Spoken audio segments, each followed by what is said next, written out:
नमस्कार, बहुत स्वागत है आपका। मैं हूं शिवांगी द्विवेदी आपके साथ। शुरुआत करेंगे खबरों के साथ। मध्य प्रदेश की पूर्व मुख्यमंत्री उमा भारती ने एक बार फिर अपनी ही सरकार पर हमला बोला है। रायसेन पहुंची उमा भारती ने कहा कि जैसे राजा पूरनमल से शेरशाह सूरी हार गया था, उसी तरह हर बार मैं भी हार जाती हूं। जैसे खजुराहो में छूट मिली है, ऐसे ही सरकार चाहे तो शिव मंदिर के ताले खोल सकती है, लेकिन मैं भी हार नहीं मानूंगी और हर बार जल लेकर आती रहूंगी। किले की पहाड़ी पर स्थित सोमेश्वर धाम के ताले खुलवाने का संकल्प लेने वाली उमा भारती गंगा जल लेकर रायसेन पहुंची हुई थी, लेकिन उन्हें किले के गेट पर ही गंगा जल का कलश रखकर वापस लौटना पड़ा। उमा भारती मंदिर का ताला खुलवाने केंद्र सरकार को भी पत्र लिख चुकी हैं। उमा भारती मंदिर के गेट पर करीब 20 मिनट तक रुकी रही, लेकिन उनकी सुनवाई नहीं हुई, जिसके बाद उन्हें खाली हाथ ही लौटना पड़ा।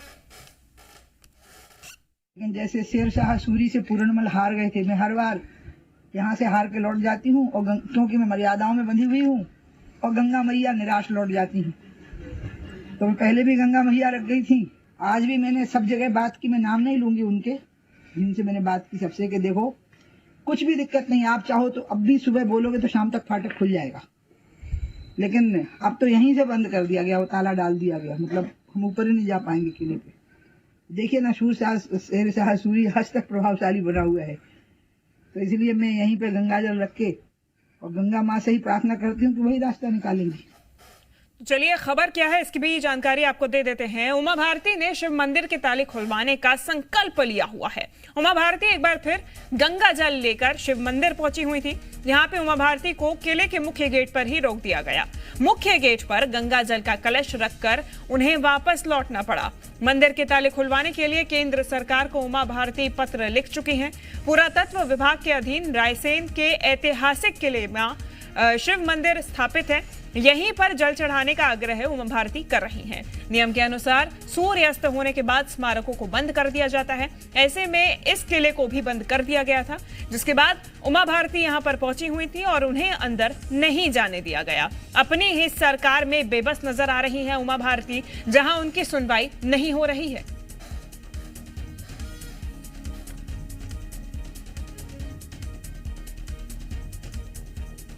चलिए, ज्यादा जानकारी लेंगे। जी मीडिया संवाददाता राजकिशोर सोनी हमारे साथ रायसेन से जुड़ गए हैं। वहीं आकाश द्विवेदी जी मीडिया संवाददाता राजधानी भोपाल से हमारे साथ जुड़े हुए हैं। सबसे पहले राजकिशोर, क्या था ये पूरा मामला? उमा भारती जब पहुंची तो रायसेन में किस तरीके से अपराधियों ने, माफ कीजिएगा, अधिकारियों ने उन्हें रोका?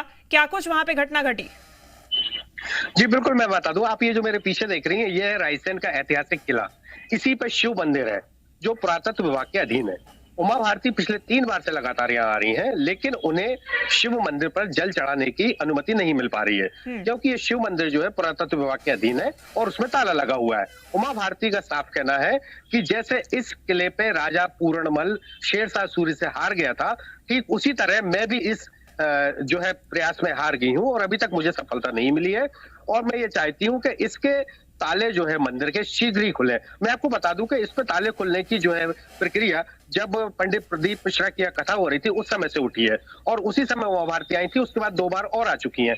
कल अचानक 7 बजे शाम को फिर से वो यहाँ पर आई और उन्होंने जल चढ़ाने का यहाँ पर प्रयास किया, लेकिन सूर्यास्त के बाद यहाँ पर जो है शिव मंदिर के दरवाजे के साथ साथ नीचे का दरवाजा भी बंद कर दिया गया था और उमा भारती जो गंगा जल लेकर लोटे में आई थी वो उसे वहीं पर रखकर चली गई। उमा भारती का दर्द निश्चित रूप से उस समय और छलका जब उन्होंने कहा कि मैं चाहूं तो ये ताला भी तोड़ सकती हूँ, लेकिन चूंकि केंद्र में भी और मध्य प्रदेश में भी मेरी ही सरकार है, ऐसे में मैं मर्यादा में बंधी हूँ और मैं ये काम नहीं कर सकती। निश्चित रूप से कल उमा भारती का दर्द बहुत छलका। अधिकारियों ने उन्हें समझाने का प्रयास किया। उसके बाद उमा भारती गंगा जल से भरा हुआ लोटा दरवाजे पर ही रखकर फिर चली गई। उन्होंने कहा कि मैं फिर आऊंगी।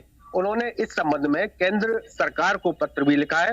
मैं आपको बता दूं कि ये सीधी सीधी प्रक्रिया केंद्र सरकार के पुरातत्व विभाग से होना है और उन्होंने केंद्र सरकार को पत्र लिखा है और जब वो अपने दर्द में उन्होंने पूरी बात ये कही तो निश्चित रूप से कहीं ना कहीं केंद्र सरकार से उनकी आग्रह है कि जैसे खजुराहो में बहुत सारे स्थानों पर जल जो है मंदिर खुले हुए हैं, ऐसे ही यहाँ पर भी जो है मंदिर खोलना चाहिए। लेकिन अभी तक उमा भारती को इस प्रयास में सफलता नहीं मिल सकी है। जी बिल्कुल, और हर बार की तरह इस बार भी उन्हें खाली हाथ ही लौटना पड़ा। लौटूंगे आपके पास राजकिशोर। आकाश लगातार बने हुए हैं। आकाश, अब इस पूरे मुद्दे पे सियासत भी देखी जाएगी। उमा भारती लगातार आस लेकर अपनी ही सरकार के पास आती हैं, खाली हाथ लौट जाती हैं।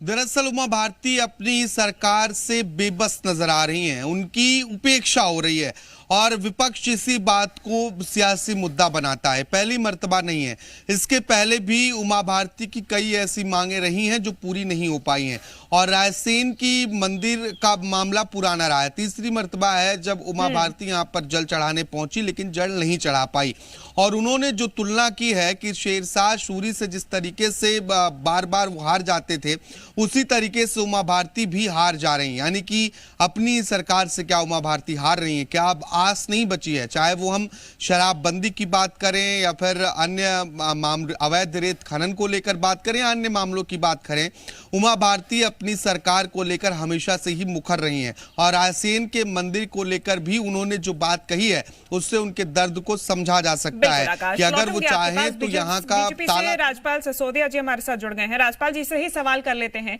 कि आखिर ये बेबसी क्यों? राजपाल जी, उमा भारती जी की सुनवाई नहीं हो रही है क्या? तीसरी मर्तबा खाली हाथ लौटी है रायसेन से।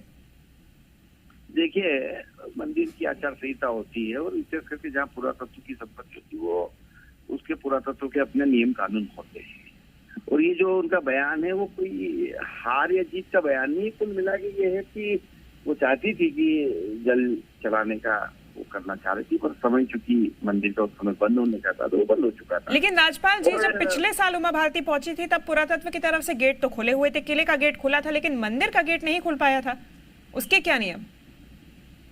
अब वो नियम तो मुझे विस्तार से मैं आपको ये जरूर बताना चाहता हूँ कि हर स्थान का, हर मंदिर का अपना एक प्रोटोकॉल होता है, एक नियम होता है। वहाँ का नियम जो है जो टाइमिंग का कुछ रहा था उसमें भी पिछली बार भी, कल भी टाइमिंग का ही रहा और उस टाइमिंग में जिस टाइम में वो मंदिर खुला रहता है उस समय सर केवल शिवरात्रि पे खुलता है जी, केवल शिवरात्रि पर खुलता है।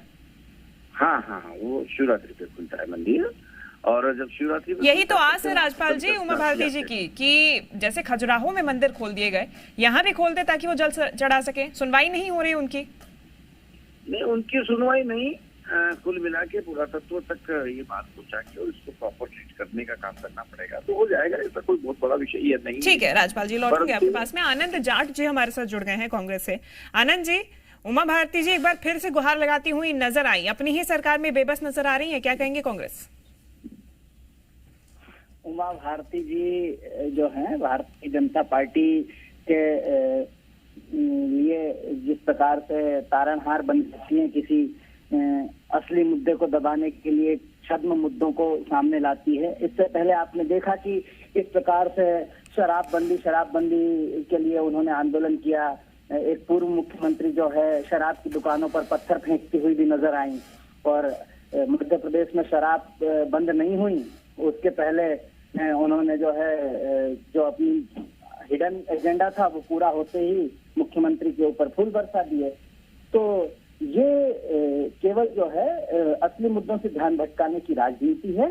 मध्य प्रदेश की जनता बहुत अच्छे से समझती है, जानती है। अब जब सामने चुनाव है तो उन्होंने फिर मुद्दा उठाया, जबकि पिछले साल उन्होंने कहा था कि जब तक गेट नहीं खुलेंगे तब तक मैं यहीं बैठूंगी और आमरण अनशन करूंगी, हड़ताल करूंगी। तो वो क्यों नहीं किया सर? अगर वो इस मुद्दे से इतना प्रेम है उन्हें तो अब तक तो खुल जाता है। अगर वो इस तरह का आंदोलन करती तो वास्तव में केवल जनता को भ्रमित करना है। महंगाई पर जनता बात ना कर पाए, बेरोजगारी पर युवा बात ना कर पाए, नौजवान परेशान है, जिसे पूरे 18 सालों में मध्य प्रदेश में युवाओं की पूरी एक पीढ़ी बेरोजगार रखकर भाजपा की सरकार में बर्बाद कर दिया गया। किसानों को दाम नहीं है, माताओं बहनों पर अत्याचार है, सागर में दलितों पर अत्याचार, नेमावर आदिवासियों पर अत्याचार, आदिवासी और दलितों को पेशाब और मलमूत्र जो है उससे अपमानित किया जा रहा है। तो ये तमाम तरह की चीजें हैं जिनसे ध्यान भटकाने की कोशिश है ये।